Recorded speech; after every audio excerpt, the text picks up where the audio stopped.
Hallo liebe MOBA-Freunde, schön, dass ihr wieder eingeschaltet habt. Neuer Mittwoch, wie gesagt, neue Sendung.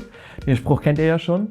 Und heute mal wieder nach den ganzen aufregenden letzten Folgen, die wir hatten, mit dem Besuch und alles mögliche von Norton und was hier nicht alles los war, mal wieder was ganz Ruhiges und Gesittetes. Wir machen mal ganz stupide Anlagenbau. So.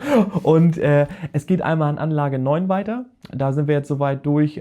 Das ist so ein Nebenbei-Projekt, kann man sagen. Deswegen hat es ein bisschen länger gedauert, weil wir noch andere Sachen machen nebenbei und parallel arbeiten und so.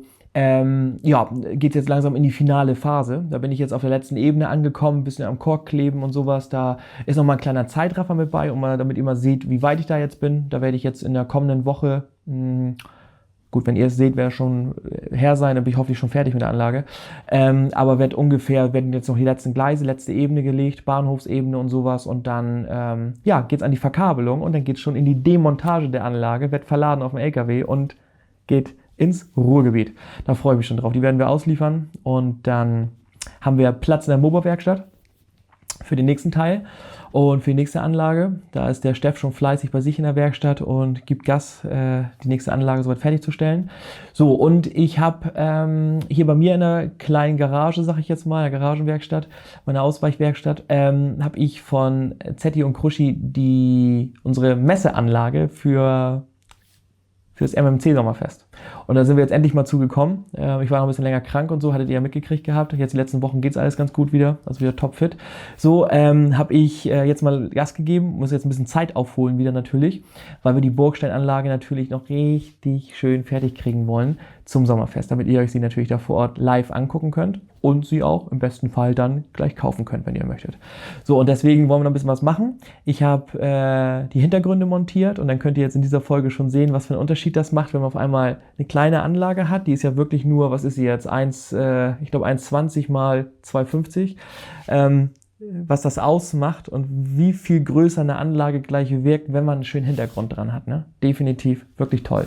Genau, so, das haben wir noch gemacht und ihr seht noch ein paar Fahraufnahmen und zwar habe ich mir ich habe immer so ein paar Sachen, die in der Schublade liegen, wo ich mal bei will, wenn ich mal ein bisschen Luft habe und ich hatte letztens abends ein bisschen Luft und hatte ich die Gelegenheit und hatte schon mal so bei eBay ein paar Teile zusammen gekauft und habe gesagt, wenn man nicht PC gesteuert fährt, ist Doppeltraktion fahren ja ein bisschen kompliziert. Ich muss ja alle Werte komplett eingeben und so, was nicht schlimm ist, also die CV-Werte aufeinander abstimmen, das geht alles, also die Geschwindigkeitswerte, die 3, also ja, genau, die 3 sind es.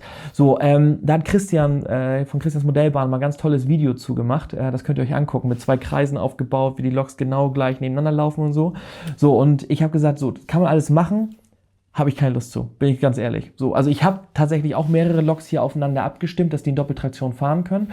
Aber ich habe halt gesagt, so, die 218 ist ja so meine Lieblingsbaureihe bei den Dieselloks. Und ich habe gesagt, so, jetzt habe ich noch ein Fahrgestell liegen, habe bei eBay noch ein Gehäuse gekauft. Das war auch super günstig. Habe das ein bisschen umgebaut und war da so bei und habe gedacht, so, weißt du was, jetzt baust du da eine Dummy-Lok draus. Eigentlich wollte ich eine Lok draus bauen, komplett, habe gesagt, nee, es wird eine Dummy-Lok. Einfach zum Mitziehen, da brauchst du nichts programmieren, brauchst nicht eine Traktion anlegen, die fährt einfach mit und wenn sie nicht benutzt wird, steht sie einfach irgendwo auf dem Abstellgleis mit Abstelllicht, rot-rot, so.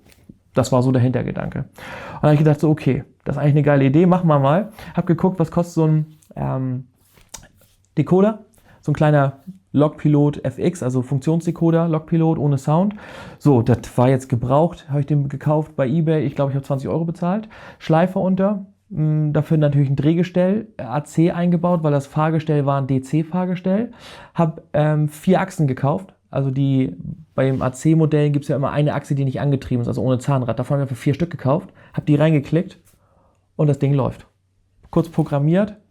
Tipptopp, läuft mit, ich habe Lichtfunktion. Jetzt könnte man es noch übertreiben und hätte noch einen Sounddecoder einsetzen können, der natürlich das Fahrsignal über die gleiche Adresse von der ersten Lok nimmt und dann auch, dass die Motorgeräusche gleichzeitig hochlaufen und so.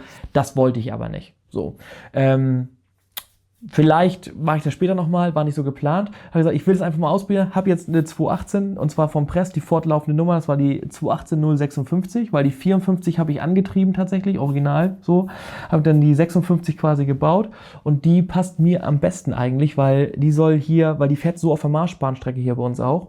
Mit der weißen IC 218 davor oder mit einer verkehrsroten oder mit Press doppelt und sowas. Aber immer ist irgendwie mal eine Press dabei in letzter Zeit. Ich habe gesagt, das passt perfekt. Und wenn nicht, kann man sonst ja Hütchentausch machen. Ne? Ja, genau, deswegen machen wir ein paar Fahraufnahmen. Wenn euch das interessiert, ich habe noch eine 218er DC, die ich jetzt bald auf AC umrüste, auch mit Decoder und sowas alles, dann schreibt das mal in die Kommentare.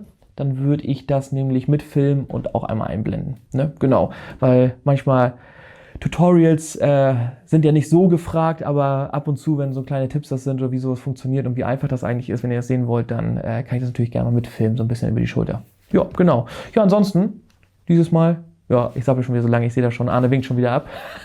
Nee, alles gut. Ich wünsche euch einfach viel Spaß bei der Folge, wir sehen uns nächste Woche und dann ist ja auch schon bald das Sommerfest bei MMC. Ich hoffe, dass wir uns da sehen. Also, bleibt dran, bis nächste Woche.